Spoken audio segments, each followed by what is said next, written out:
Hai Sobat Rebahan, selamat datang di channel hiburan kaum rebahan. Armin akan membacakan kelanjutan sebuah cerita novel yang sangat seru, yang sangat menghibur, yang sangat menarik, yang sangat layak untuk diikuti dari awal hingga akhir. Sebuah cerita novel yang berjudul The Story of Yi Chen. Tetapi sebelum melanjutkannya, pastikan kalian sudah subscribe channel ini dan aktifkan lonceng notifikasinya agar tidak ketinggalan jika Armin upload video baru. Jika kalian menyukai cerita seperti ini, jangan lupa like, jika berkenan share juga ke teman-teman lainnya agar teman-teman lainnya juga mendapatkan informasi dan hiburan di channel ini. Baik, kita lanjutkan di part ke-578 bertepatan dengan bab ke-2930. Gyukuye sama sekali tidak tahu alasan Yi Chen menghukum Su Jipe karena dia telah menyelidiki mobil BMW milik Securan. Menurut Gyukuye, alasan Yi Chen menghukum Su Jipe karena dia memiliki posisi penting dalam hati Kak Yi Chen yang dikasihinya. Bukan Gyukuye beranggapan kalau Yi Chen telah menjadikannya sebagai benda milik pribadi yang harus dilindungi, dan Yi Chen tidak rela jika Su Jipe sampai menodai dirinya. Sebenarnya Gyukuye adalah wanita muda yang mandiri. Dia tidak pernah ingin menjadi benda pelengkap bagi kaum pria. Namun sejak dia bertemu kembali dengan Yi Chen, pemikiran wanita dewasa yang mandiri seolah lenyap tak berbekas. Kini harapan terbesar Gyukuye adalah hidup dengan tenang dan aman di samping Yi Chen, bahkan rela menjadi benda berharga yang disimpan, dijaga, bahkan dikuasai oleh Yi Chen. Meski Gyukuye merasa hukuman Yi Chen pada saat Jipe agak berlebihan, tetapi hatinya masih dipenuhi dengan kebahagiaan. Lalu Gyukuye tersenyum malu. Untung saja aku sudah memutuskan untuk mundur dari dunia hiburan setelah penyelesaian konser ini. Jika tidak, aku tidak tahu ada beberapa banyak orang yang akan Kak Yi Chen kirim ke daerah Xianan untuk berjalan kaki untuk perjalanan mulia. Yi Chen berbicara sambil tersenyum. Memangnya kalau kamu berhenti dari dunia hiburan, lalu orang semacam Su Jipe akan berhenti mengganggumu? Gyukuye bicara dengan serius. Setelah keluar dari dunia hiburan, aku bersiap untuk mengganti posisi ayahku. Nanti aku akan berada di rumah untuk menjadi nona besar, terpelajar, dan hanya keluar untuk fokus pada pekerjaan. Gyukuye melanjutkan ucapannya. Jika aku bisa menikah lebih cepat, maka tidak masalah untuk menggantikan posisi ayahku, dan terpaksa harus merepotkan ayah untuk pensiun lebih lama lagi. Aku sendiri ingin di rumah menemani suami dan mengajari anak-anakku. Tunggu sampai aku melahirkan 2-3 anakku dulu, baru fokus pada bisnis keluarga. Lagi pula ayahku masih sehat bugar. Aku rasa ayah masih kuat bekerja 10 tahun lagi. Yi Chen agak canggung ketika mendengar ucapan Gyukuye yang terang-terangan mengatakan ingin melahirkan 2-3 anak untuknya. Jadi dia segera bertanya tentang hal lain untuk mengganti topik pembicaraan. Oh ya, jam berapa besok pamanku dan Tante Li tiba di sini? Mereka akan tiba sekitar jam 11, jawab Gyukuye. Baik, lalu Yi Chen melanjutkan ucapannya. Besok sekitar jam 9 lebih aku akan ke hotel untuk menjemputmu. Lalu kita berdua sama-sama ke bandara. Gyukuye menjawab dengan bersemangat. Baiklah, aku akan menunggumu di hotel. Yi Chen menyelesaikan perbincangannya dengan Gyukuye, lalu menyimpan ponsel dan kembali ke dalam villa. Saat masuk ke dalam villa, Yi Chen melihat istrinya sedang berbincang dengan ayah dan ibu mertuanya.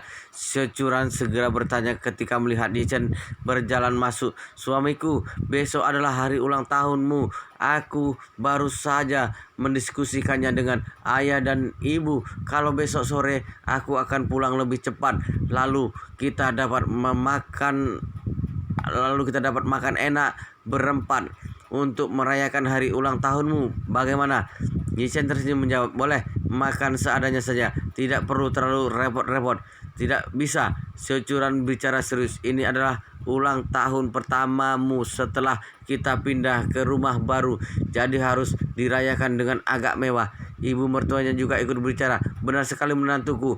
Kamu adalah tulang punggung keluarga ini. Jadi ulang tahunmu harus dirayakan dengan mewah.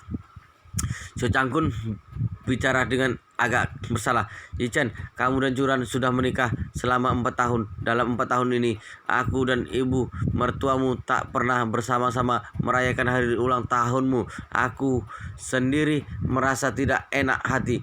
Benar, celutuk Malan. Karena dulu tidak pernah merayakan ulang tahunmu, jadi kali ini kita harus merayakan dengan baik. Saran ibu adalah kita keluar makan bersama di restoran terbaik di Jinling.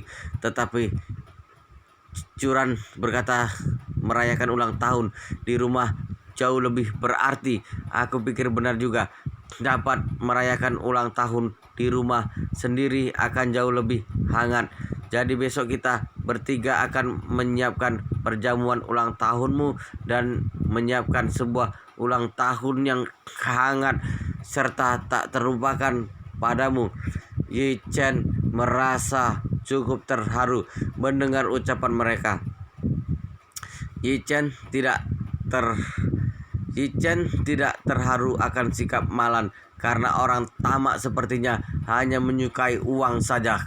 Hal yang membuat Yi Chen terharu adalah ketulusan hati Securan. Menyiapkan perayaan ulang tahun di rumah pasti jauh lebih melelahkan daripada di restoran. Istrinya memiliki pemikiran semacam itu membuktikan kalau dia benar-benar menghargai hari ulang tahun Yichen.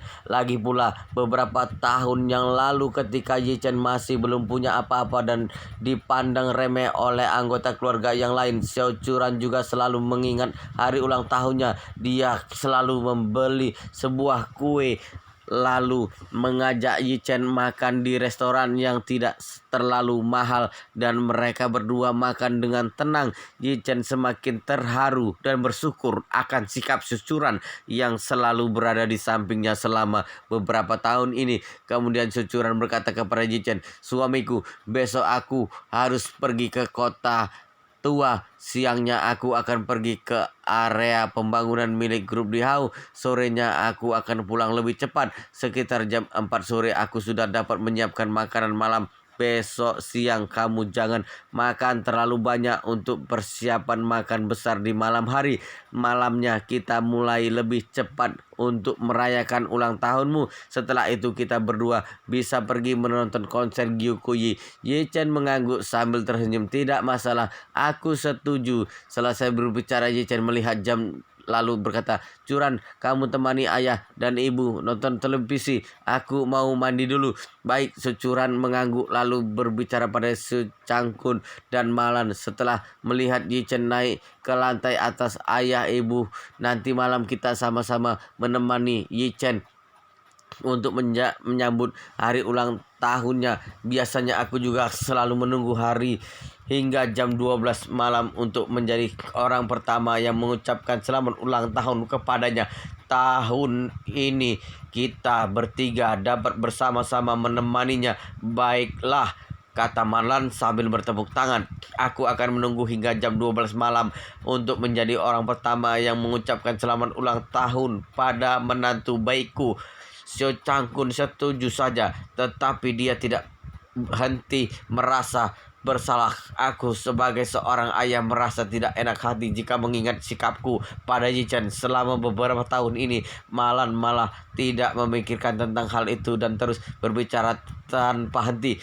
Tidak tahu apakah para pelanggan Yi Chen akan memberi hadiah apa di hari ulang tahunnya. Dulu saat tahun baru, para pelanggan memberi berbagai macam hadiah mahal yang menyilaukan mata. Xiao Churan menjawab tak berdaya, "Ibu, apa yang kamu pikirkan? Hadiah yang diberikan semua orang itu membuat hatiku tidak tenang. Aku malah berharap mereka jangan mengirimkan hadiah mahal lagi." "Apa yang kamu takutkan?" Malan melambaikan tangan cuek. "Menantu baikku sekarang adalah guru besar Feng Shui.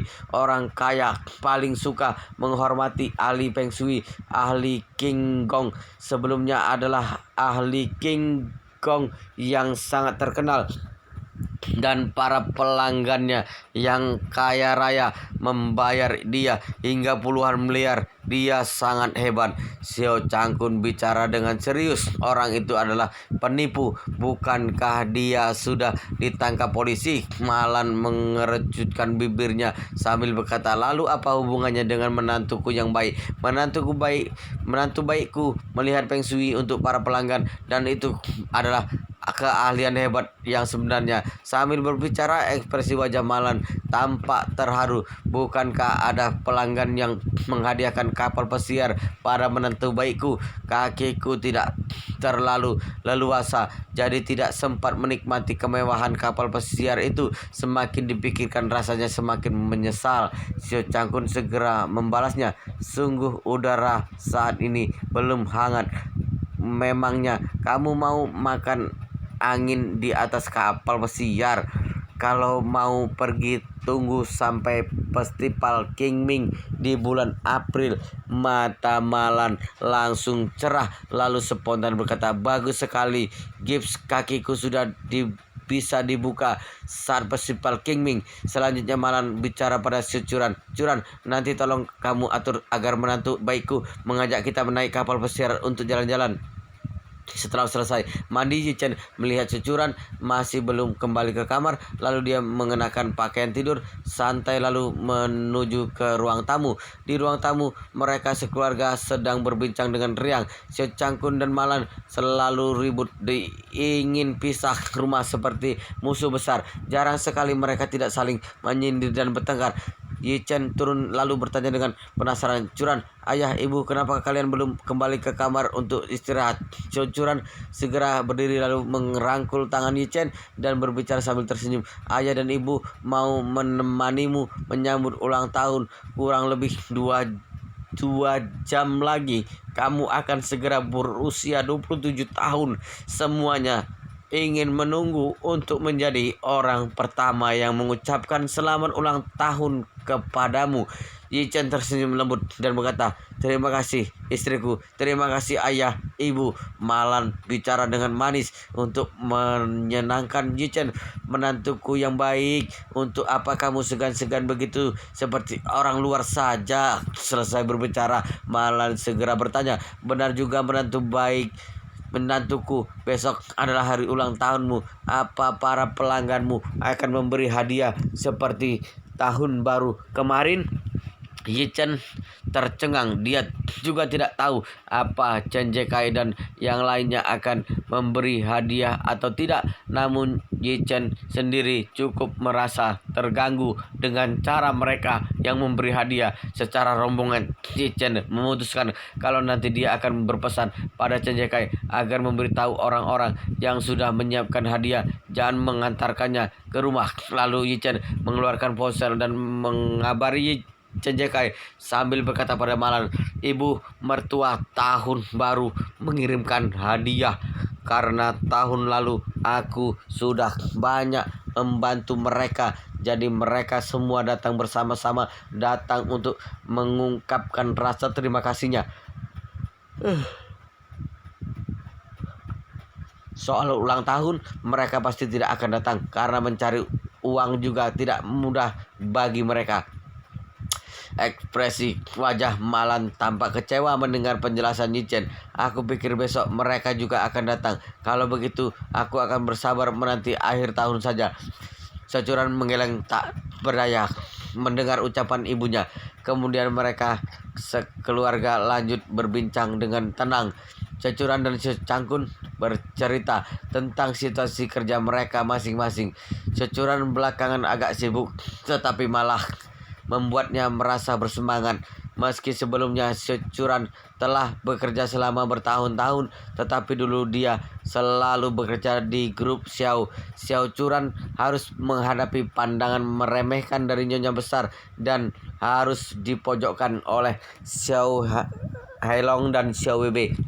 Pekerjaan semacam itu sangat menyesakkan dan juga susah untuk dikembangkan karir Securan sendiri. Sekarang Securan telah merintis bisnisnya sendiri dan bekerja untuk diri sendiri. Hal itu membuat Securan melupakan penderitaan ketika masih bekerja di grup Xiao. Apalagi Securan dapat bekerja sama dengan grup Dihau ketika baru merintis bisnis. Grup Dihau telah banyak merekomendasikan Securan pada relasi bisnis mereka.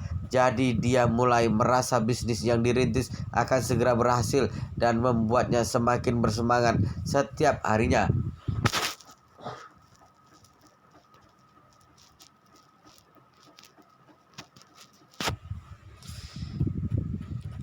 Mengenai Secangkun, sosialisasi kelukisan telah mengalami banyak kemajuan.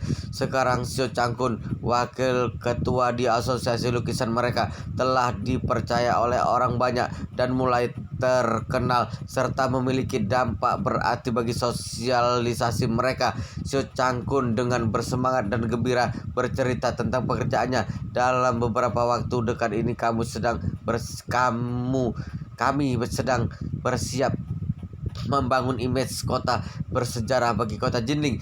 Pemerintah mengeluarkan cukup banyak dana untuk bidang seni dan budaya. Itu juga alasannya aku di sosialisasi lukisan bisa mendapatkan banyak bantuan dana dari pemerintah setempat. Kelak asosiasi kami pasti akan semakin membaik. Asosiasi lukisan kami kini bukan hanya tempat menyalurkan hobi masyarakat saja, tetapi dengan bantuan dan tambahan dana dari pemerintah, asosiasi lukisan kami sekarang mirip seperti asosiasi badan amal milik masyarakat. Lagi pula, tambahan dana dari pemerintah juga memberi gaji yang cukup banyak bagi seluruh staf kerja asosiasi. Kelak aku akan mendapatkan gaji tetap dari asosiasi lukisan. Malan bertanya penasaran, apa asosiasi lukisan sudah mulai memberi kalian gaji? Sio Cangkun bicara dengan bangga. Bukan hanya memberi gaji tetapi gajinya juga cukup besar. Sio Cangkun melanjutkan ucapannya. Coba kamu lihat, aku sebagai wakil ketua asosiasi mulai bulan ini akan mendapatkan gaji sebesar 12.000 yuan dan menjadi gaji tertinggi kedua selain ketua asosiasi. Kemudian Secangkun masih menjelaskan lebih lanjut mengenai pekerjaannya. Itu masih gaji dari pemerintah Jinling. Sebenarnya belakangan ini ada cukup banyak pebisnis lokal yang berhubungan dengan perkembangan seni dan budaya. Jadi mereka juga cukup banyak yang menyumbangkan dana untuk ditukar dengan bantuan berupa promosi bagi bisnis mereka. Asosiasi lukisan kini semakin sering mengadakan pameran buku dan lukisan. Jadi perkembangan asosiasi buku dan lukisan akan semakin lancar. Malan bertanya dengan panik, kalian bekerja sama dengan pebisnis lokal juga bisa mendapat untung? Tentu saja, Sio Cangkun segera menjawab. Pebisnis lokal juga ada menambahkan dana. Setiap pameran juga memberi kami dana sarana dan prasarana, termasuk dana sebagai konsultasi. Aku dengar dari ketua P, jika dalam 1 minggu kami dapat mengadakan 2 acara pameran dan aku dapat ikut dalam seluruh acara tersebut, maka aku bisa mendapatkan sekitar 3 sampai 5 ribu yuan. Astaga, jerit Malan kaget. Satu acara saja sudah bisa mendapatkan uang sebanyak itu. Jika 1 minggu ada 2 acara, maka 1 bulan bisa mencapai 8 acara. Satu acara bisa mendapatkan sekitar 3.000 yuan. Dalam sebulan bisa dapat sekitar puluhan ribu yuan. Ditambah dengan gajimu, bukankah kamu bisa mendapat 30.000 yuan dalam sebulan? Benar, jawab Sio Cangkun lalu berbicara sambil tersenyum. Aku dulu tidak mengerti kenapa ada orang yang suka ikut pergi ke perkumpulan asosiasi. Aku pikir hanya untuk menaikkan harga diri dan nama baik. Tetapi sekarang aku baru paham, ternyata masih ada banyak jalur mengambil untung di dalam sini. Jika berhasil mengerjakannya dengan baik, maka masih ada banyak kesempatan untuk mengambil untung. Malan bersemangat mendengarnya, lalu menatap si Cangkun dan bertanya dengan manis, "Cangkun, apa kamu dapat mengajakku bekerja di asosiasi lukisan kalian? Setelah kakiku membaik, kamu bisa menyiapkan pekerjaan yang santai dan memberiku gaji. Aku juga bisa ikut menghadiri acara pameran kalian daripada aku hanya menganggur di rumah." Kemudian Malan mengeluh sambil memijit kaki kanannya. Setengahnya tahun ini aku sial sekali, tidak mengerjakan apapun dan hanya di rumah untuk merawat kakiku. Aku nyaris mati kebosanan. Xiao Changkun terkejut mendengar lalu segera membujuk Malan. Astaga, asosiasi lukisan sudah tidak menerima anggota lagi. Bahkan belakangan ini ada puluhan orang yang mengantri untuk bergabung dan sedang menunggu waktu untuk wawancara dan tes. Kamu tidak terlalu memahami tentang buku dan lukisan. Menurutku lebih baik kamu jangan menyulitkan diri sendiri. Bukankah lebih baik diam dan tenang di rumah? Kamu masih bisa berjalan-jalan dan pergi liburan setelah kakimu membaik.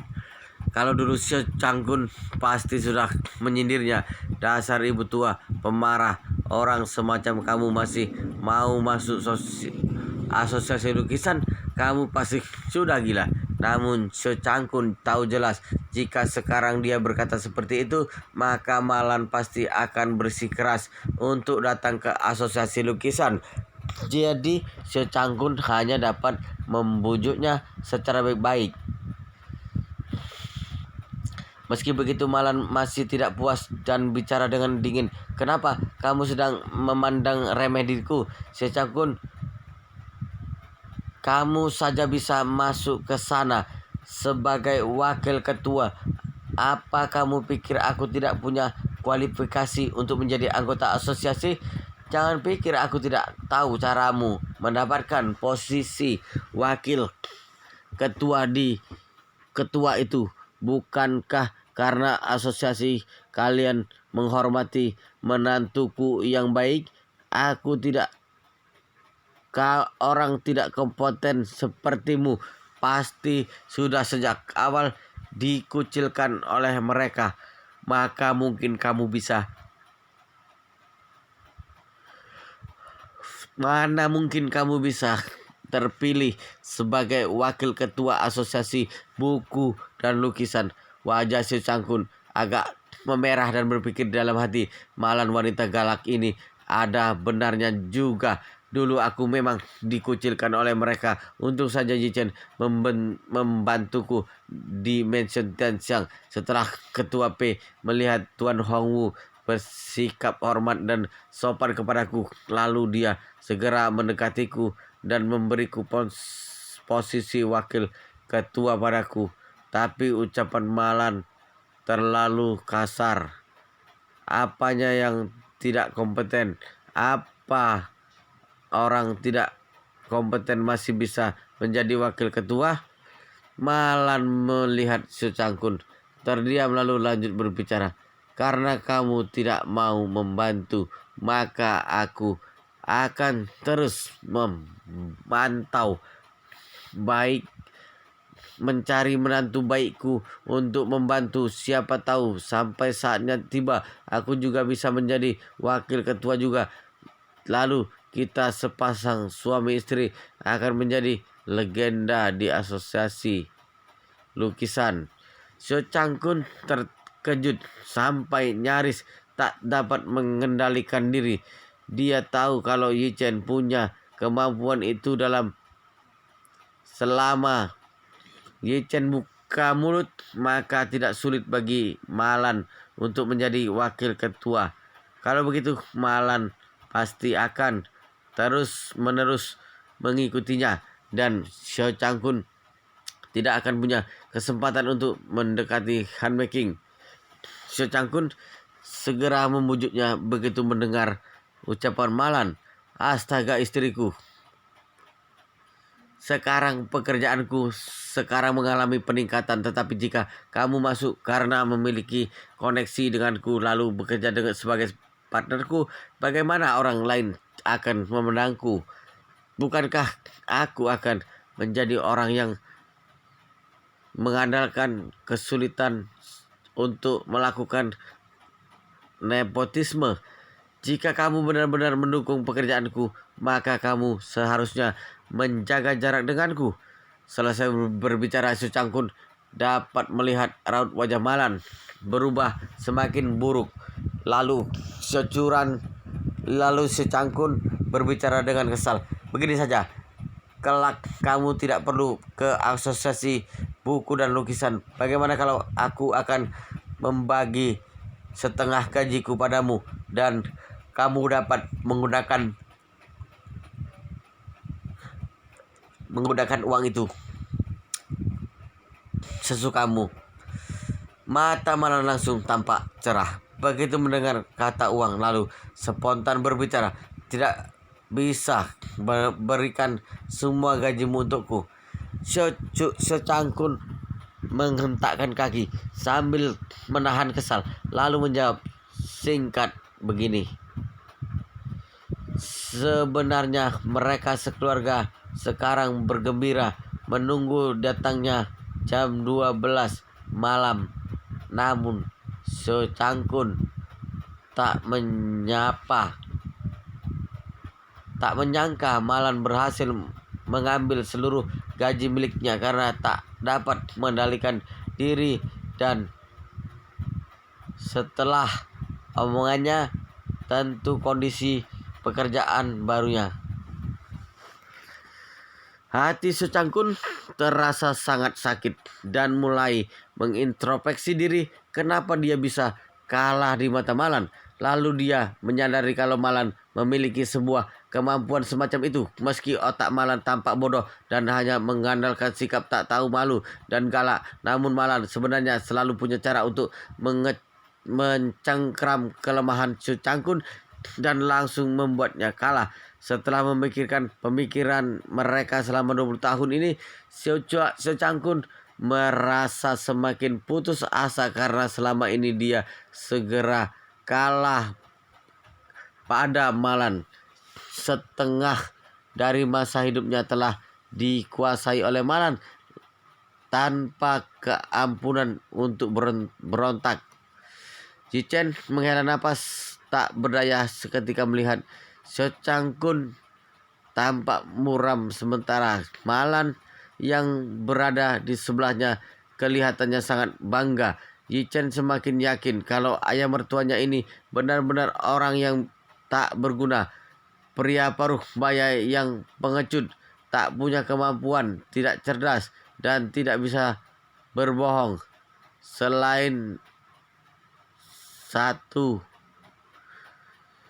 itu, dia juga mudah puas, dan masalah terbesarnya adalah kurang inisiatif. Kelihatannya Xiao Changkun akan sulit melepaskan diri dari cengkraman Malan untuk seumur hidup.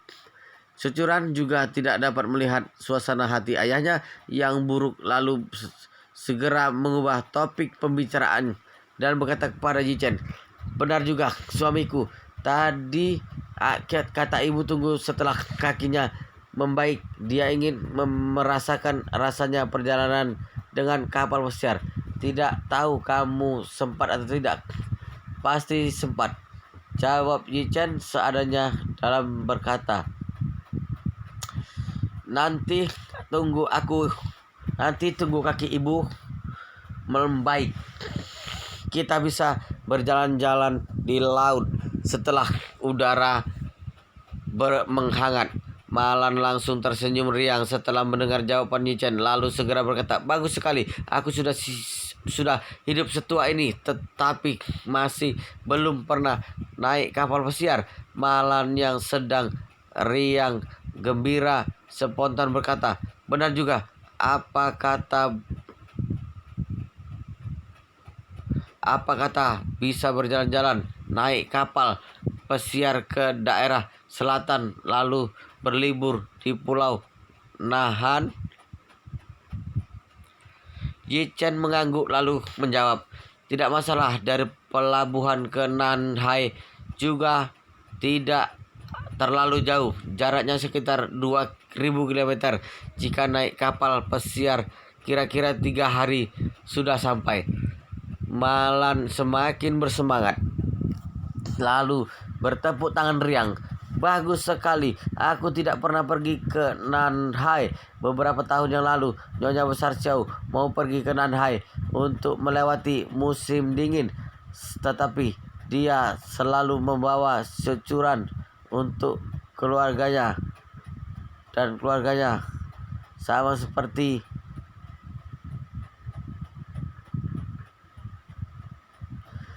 sekali tak pernah membawa kami. Memikirkan hal ini saja sudah membuat sangat kesal." Selesai berbicara, Malan segera mengeluarkan ponsel, meriksa berbagai tempat hiburan dan makanan terkenal di Nanhai. Sekeluarga berbincang seadanya, dan waktu telah sampai pukul jam 12 tengah malam. Securan pada pukul 11.59 telah mulai menghitung detik yang berlalu secara diam-diam. Securan melepaskan ponselnya tepat pukul jam 12, lalu berbicara lambat pada Yi Chen yang duduk di sampingnya. "Suamiku, sudah pukul jam 12. Selamat ulang tahun." Yi Chen tersenyum dan menjawabnya, "Terima kasih istriku." Malan juga segera ikut angkat bicara, "Menantuku, selamat ulang tahun. Ibu mendoakan semoga kelak rezekimu semakin lancar dan kamu jadi kaya raya." Xiao Changkun yang sedikit putus asa juga berusaha tampak bersemangat lalu berkata, "Yi Chen, ayah ucapkan selamat ulang tahun. Semoga lancar dan sehat setiap tahunnya."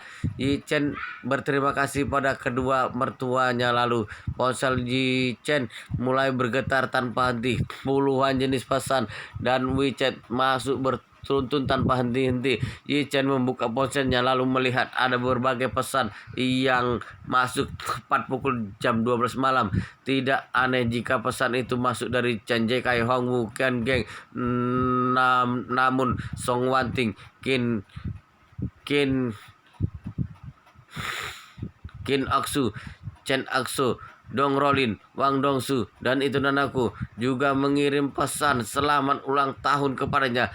Selain itu juga pasangan suami istri Gu Yanjong, Du Haiking, dan Su Jiyu, He Yuanjiang, He Jikyu, dan putrinya juga segera memberi ucapan selamat ulang tahun kepada Yi Chen. Yi Chen tak menyangka kalau Xiao Weiwei juga mengirimkan ucapan selamat dan berterima kasih atas bantuan Yi Chen. Namun ada satu pesan lagi yang tidak disangka oleh Yi Chen. Pesan itu datang dari kakeknya yang bernama Yi Zhongquan. Yi Chen benar-benar tidak menyangka kalau orang tua itu menunggu sampai pukul 12 malam untuk mengirimkan ucapan selamat ulang tahun. Sementara tantenya yang bernama Yi Changmin dan selalu menderita di depan Yi Chen juga mengirimkan pesan. Yi Changmin juga meminta maaf atas semua tindakan sambil mengucapkan selamat ulang tahun, dan dia juga berharap Yi Chen dapat memaafkannya. Xiao Juran cukup terkejut melihat Yi Chen yang menerima banyak pesan meski tidak melihat isi pesan tersebut. Tetapi securan menebak kalau para pelanggan Yi Chen yang mengirimkan pesan tersebut. Malan yang duduk di seberang Yi Chen tak dapat menahan tawa melihat dia menerima begitu banyak pesan. "Astaga, menantuku yang baik, relasimu sekarang pasti sangat banyak dan berhubungan baik denganmu. Lihat saja, ada begitu banyak orang menunggu jam 12 untuk memberi ucapan selamat ulang tahun kepadamu. Mereka pasti para pelangganmu. Sepertinya bisnismu tahun ini jauh lebih baik dari tahun lalu. Yi Chen tersenyum kecil lalu berkata, sebenarnya mereka hanya pelanggan lama, hanya saja karena telah kenal lama, jadi sudah seperti teman. Yi Chen membalas pesan semua orang dan berterima kasih kepada mereka, termasuk Yi Changmin. Dia juga masih mengucapkan terima kasih kepadanya. Kemudian Yi Chen berkata kepada Xiu Changkun dan Malan, ayah, ibu, kalian juga cepat istirahat. Malan mengangguk sambil menguap. Iya, aku juga sudah cukup mengantuk. Orang berusia tua jadi tidak kuat begadang lagi. Lalu Malan menoleh dan berkata pada Xiu Changkun dan berkata, tolong papa aku kembali ke kamar. Xiu Changkun tidak berani menolak, lalu memampah Malan sambil masuk ke dalam lift. Xiu Churan melihat mereka berdua masuk ke dalam lift, lalu tak sabar bertanya pada Yi Chen, suamiku, menurutmu apa yang ayah dan ibuku bisa kembali saling mencintai seperti dulu lagi? Yi Chen tertawa singkat, masalah seperti ini siapa yang dapat menebaknya? Xiu Churan bertanya dengan nada rendah, sekarang ini bagaimana hubungan ayah dan Bibi Han? Sebelumnya ayah sempat mengeluh begitu banyak, jadi aku juga tidak enak bertanya padanya lagi. Yi Chen tertawa kecil lalu berkata, aku juga kurang tahu mengenai masalah itu, tetapi aku rasa hasilnya akan segera muncul. Xiu Churan bertanya dengan cemas, suamiku, apa maksudmu dengan hasilnya akan segera muncul? Yi Chen teringat pada He Yuanjiang lalu bicara dengan tenang, sekarang aku masih tidak enak mengatakannya, tetapi jika hasilnya sudah keluar, maka aku pasti akan langsung memberitahunya padamu. Xiu Churan mengangguk tak berdaya. Baiklah, lalu Xiu Churan melanjutkan ucapannya sambil menghela napas. Jujur saja, aku merasa agak kasihan sejak ayah bercerita tentang hubungan antara dirinya, ibu dan Bibi Han. Namun ibu adalah orang yang membesarkanku. Jika mereka bercerai demi Bibi Han, aku takut kelak ibu seorang diri akan merana. Yi Chen tersenyum sambil menggenggam tangan Xiu Churan lalu berbicara dengan serius, meski ayah dan ibu bercerai, bukankah ibu masih memiliki kita? Biarkan mereka menyelesaikan masalah mereka sendiri. Kita sebagai putra-putri hanya perlu mendukung keputusan mereka saja sudah cukup. Kemudian Yi Chen melanjutkan ucapannya untuk menghibur Xiu Churan. Coba kamu lihat, anak muda juga tidak suka jika orang tua ikut campur pada kehidupan pribadi mereka.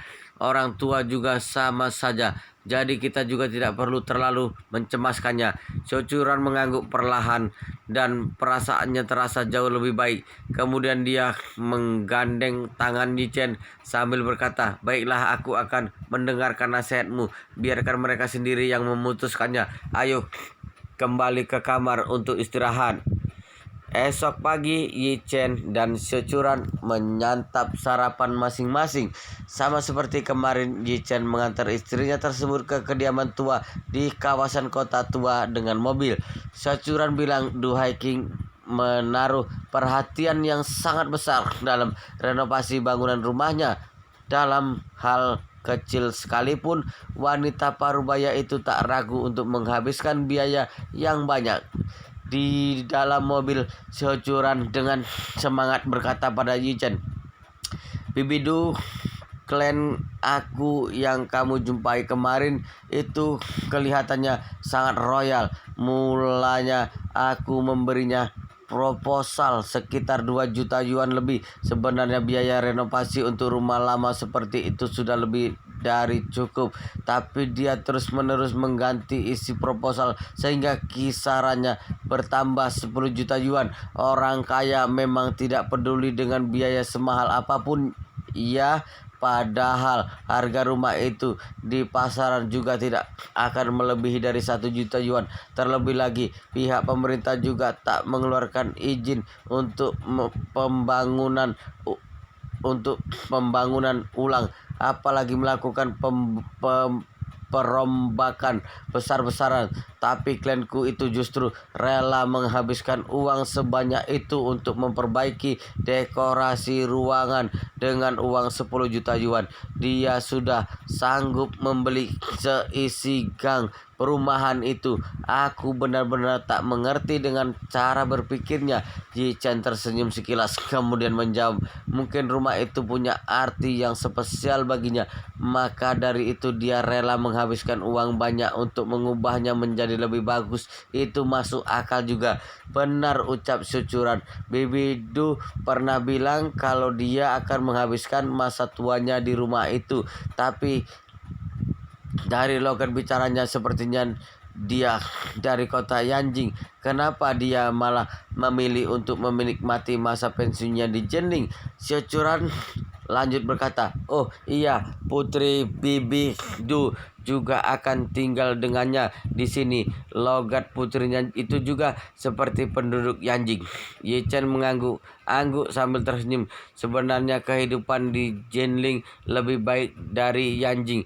Suhu musim panas di Yanjing lebih tinggi dari bagian selatan. Demikian pula saat musim dingin, suhunya juga lebih rendah dibandingkan kota lain. Belum lagi saat musim semi dan musim gugur, waktunya berlalu sangat cepat.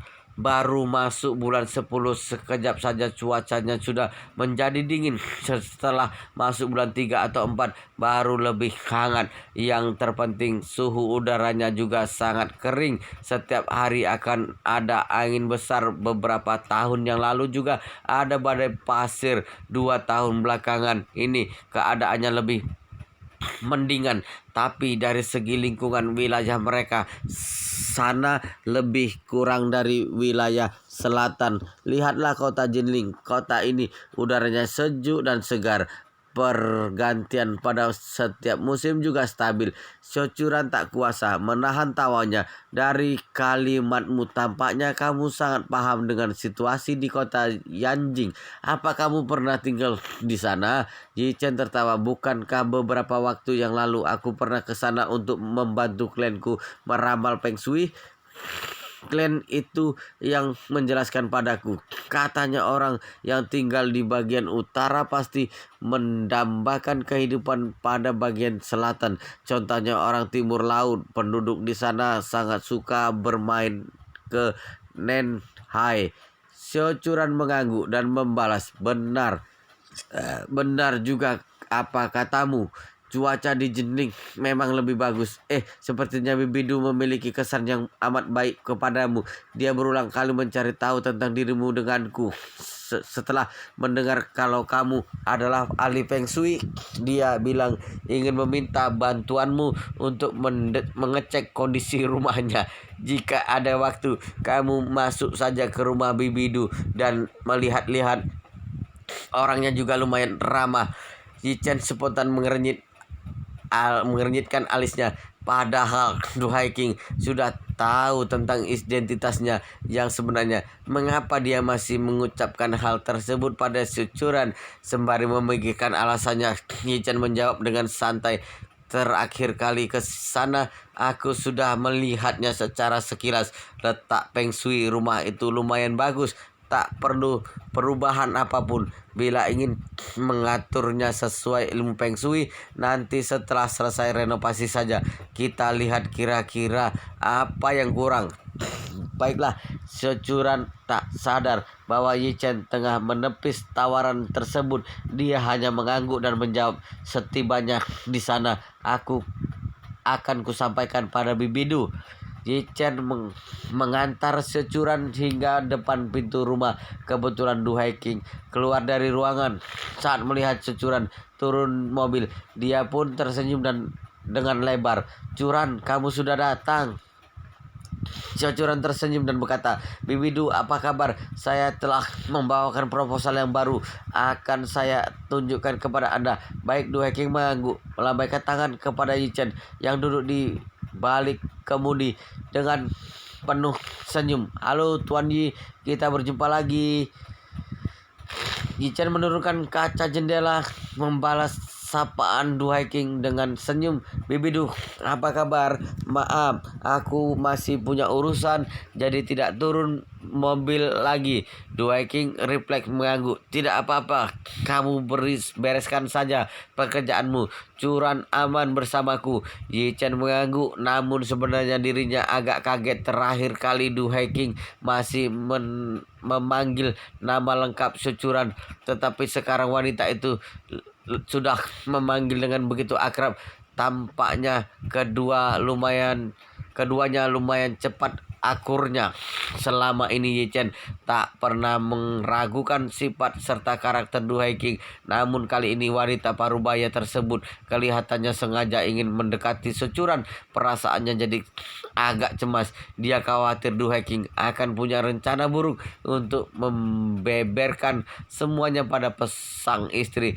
Akan tetapi Yi Chen tak langsung menegur Du Hiking.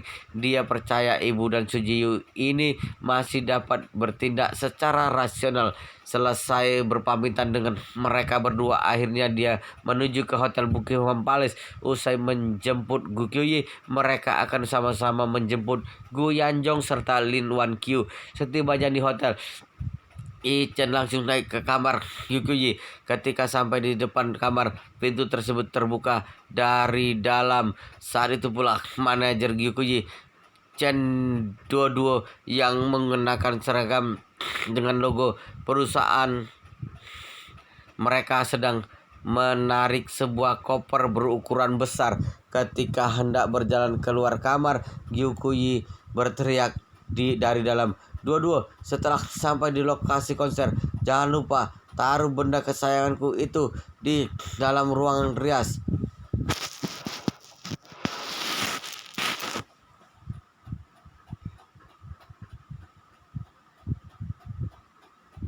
Selain kamu, tak boleh ada orang lain yang masuk ke dalam, apalagi menyentuhnya. Sudah mengerti?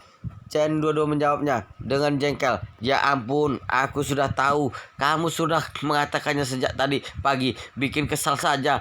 Kalau kamu tidak percaya denganku, kamu bawa saja sendiri ke sana. Gu Qiuyi terang-terangan berkata, pagi ini aku tidak punya waktu ke lapangan konser. Sebentar lagi Kak Yi Chen akan kemari. Kami mau pergi ke bandara untuk menjemput orang tuaku. Setelah itu kami akan makan siang di restoran untuk merayakan hari ulang tahun Kak Yi Chen. Kamu hanya perlu membantuku menjaganya sebentar. Nanti sore setelah aku ke sana, kamu tak perlu membantuku lagi. Ekspresi Chen Duoduo tampak kesal. Dirinya pun mengertu. Dari pagi sampai malam yang disebut hanya Kak Yi Chen terus. Telingaku sampai kebas mendengarnya. Entah apa bagusnya Kak Yi Chenmu itu. Pria yang lebih tampan darinya di dunia hiburan juga banyak. Gu Qiuyi balik menegurnya. Jangan sembarangan mengejek Kak Yi Chen aku. Dalam hatiku dia adalah pria paling tampan. Chen Duoduo menggeleng dengan pasrah. Tangannya menarik koper tersebut sambil berpaling ke depan.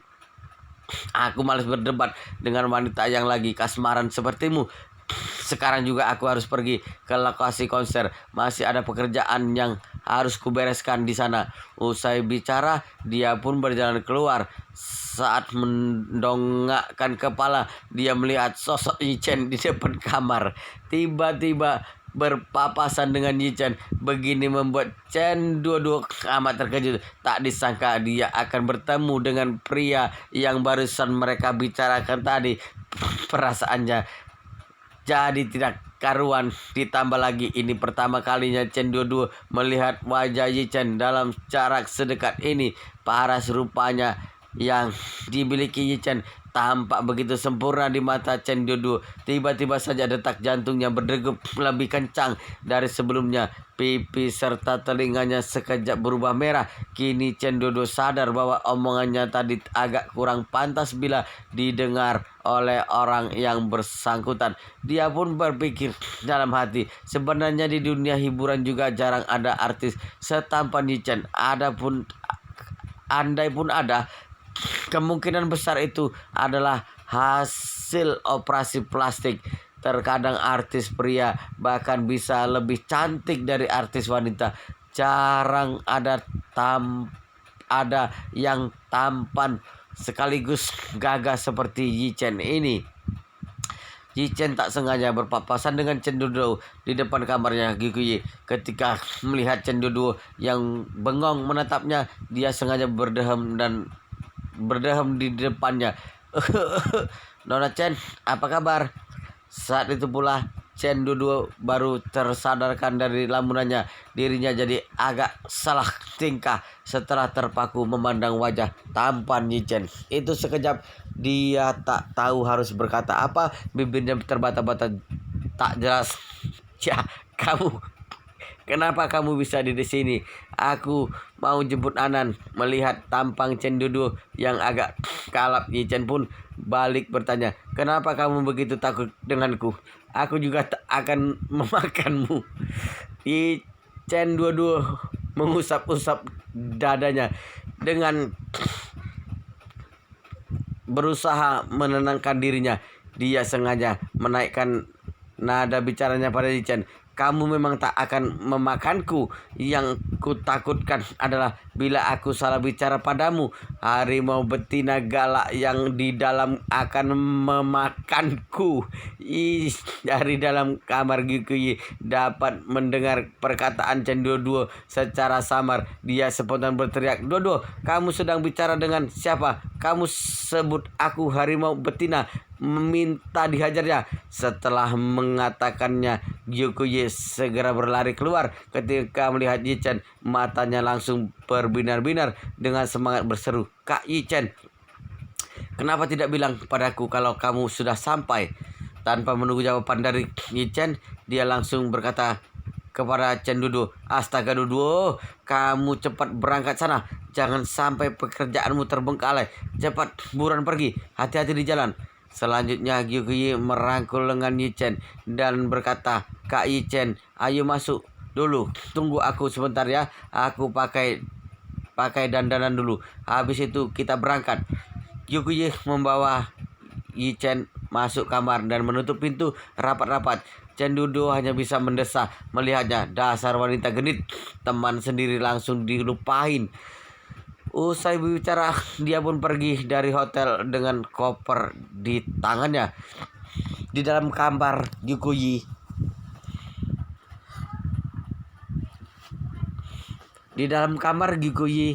mempersilahkan Yi Chen duduk di sofa.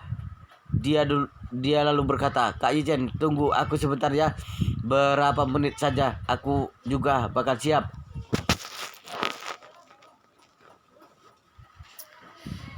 Setelah mengatakannya, dia bergegas masuk ke kamar mandi.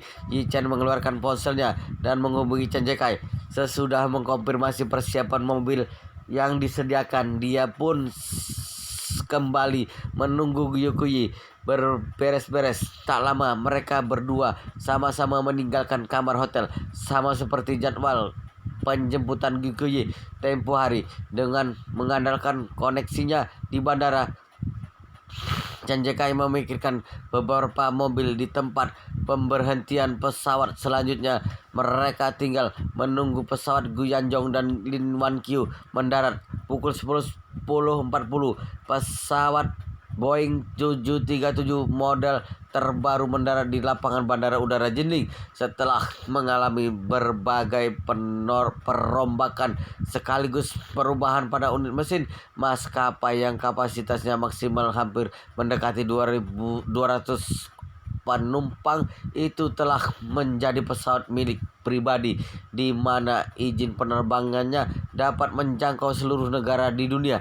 Pesawat tersebut perlahan mengikuti tuntunan dari kereta mini milik bandara menuju apron. Sebelum pesawat berhenti secara sepenuhnya, Yi Chen dapat melihat kedua orang tua Gikuyi yang melambaikan tangan ke arah mereka dari dalam jendela. Karena ukuran pesawat yang lebih besar dibanding pesawat pada umumnya, pegawai bandara secara khusus menyiapkan kereta penyokong tangga untuk digabungkan dengan pintu keluar pesawat. Selanjutnya Gu Yanzhong dan Lin Wanqiu berjalan keluar dan menuruni tangga tersebut. Gikuyi tampak sangat gembira. Dia terus melambaikan tangan sambil berseru, Ayah, Ibu, Gu Yanjong serta Lin Wan Qiu turun dari tangga dengan bergandengan tangan. Setelah sekian lama tak berjumpa, Yi Chen sadar raut muka Gu Yanjong tampak lebih baik dari sebelumnya. Postur tubuhnya terlihat lebih tegap dan fit. Usianya seakan seperti pria yang baru memasuki angka 40-an. Ini semua berkat pil permajaan yang diberikan oleh Yi Chen. Namun penampilan Lin Wan Qiu yang berdiri di sisi Gu Yanjong terlihat lebih kusam. Sebenarnya Lin Wan Qiu juga sudah terbilang lumayan berumur. Tahun ini dirinya sudah berusia 50 tahun lebih. Tetapi karena perawatan tubuh yang baik, posturnya tampak seperti wanita umur 40-an. Bila berdiri di samping Gu Kuyi, bisa-bisanya akan dianggap sebagai kakak beradik. Akan tetapi kondisi kesehatannya sekarang membuatnya malah hampir seumuran dengan Gu Yanjong. Dirinya seolah menderita penyakit tertentu. Yi Chen kembali mengingat perkataan yang diucapkan Gu Kuyi sebelumnya. Akhir-akhir ini Lin Wan Qiu selalu membantu meringankan pekerjaan Gu Yanjong. Sepertinya kondisinya tersebut disebabkan oleh beban pekerjaan yang menguras tenaga serta mentalnya. Setelah pasangan suami istri itu menginjakkan kaki di permukaan tanah, Gu Kuyi segera menarik tangan Yi Chen dan berlari menghampiri mereka.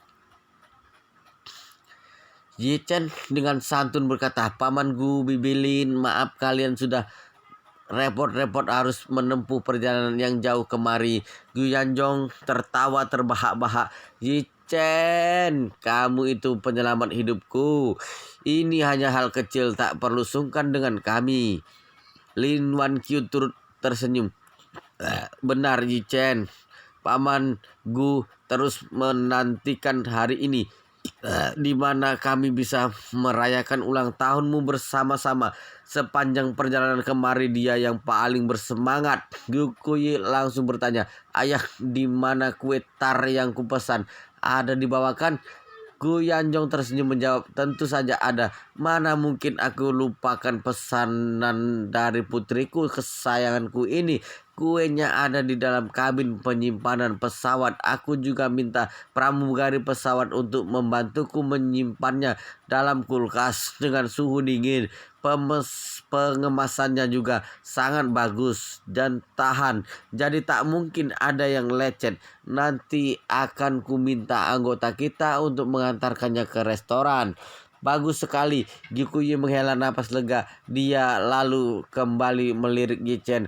Terkikih berkata, "Kak Yi Chen, kue tar yang kupesan kali ini sangat spektakuler. Setelah melihatnya, kamu juga pasti akan suka." Yi Chen tersenyum. "Terima kasih Nanan."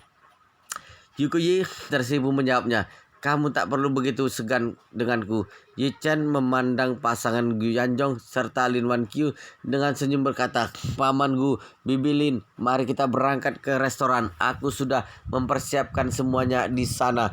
"Baik." Gu Yanjong menganggukkan kepala, kemudian berkata pada pegawai di sampingnya, "Bawa turun kue tarnya dan antar ke restoran. Ingat, harus ekstra hati-hati, jangan sampai rusak."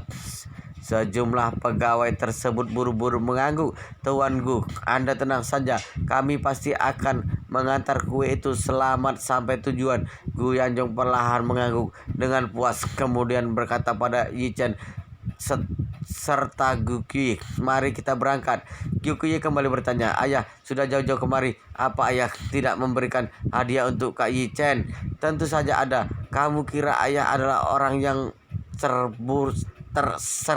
seburuk itu?" Gu Kuyi dengan curiga berkata, "Kenapa aku tidak melihat ayah membawa apa-apa? Tadi ayah juga cuma menyuruh mereka mengantarkan kue saja, tidak bilang hadiah lain. Jangan-jangan ayah sama sekali tak mempersiapkannya?" Yi Chen segera membalas, "Nanan, jangan bicara sembarangan. Ini hanya sekedar hari ulang tahun biasa. Mana mungkin aku membiarkan seorang senior seperti Paman Gu memberiku hadiah." Gu Yanjong terbahak-bahak. "Yi Chen, sebagai seniormu, tentu saja aku harus memberimu hadiah. Nanan tidak salah bicara. Lin Wan Qiu tersenyum berkata, suamiku, kamu lihat tidak? Padahal putrimu masih belum jadi istri orang, tapi hatinya sudah berpihak ke orang lain. Gyuki menjulurkan lidahnya. Ibu, aku juga berdiri di pihak Kak Yichen, bukan orang lain. Gu Yanjong tertawa sambil bergeleng, kemudian berkata pada Gyuki, setelah hampir 20 tahun, baru pertama kali ini aku merayakan ulang tahun Yichen sebagai pamannya. Mana mungkin aku tidak menyediakan apa-apa. Sembari berkata, Gu Yanjong menunjuk pesawat di belakangnya. Nah, ini dia hadiahku untuk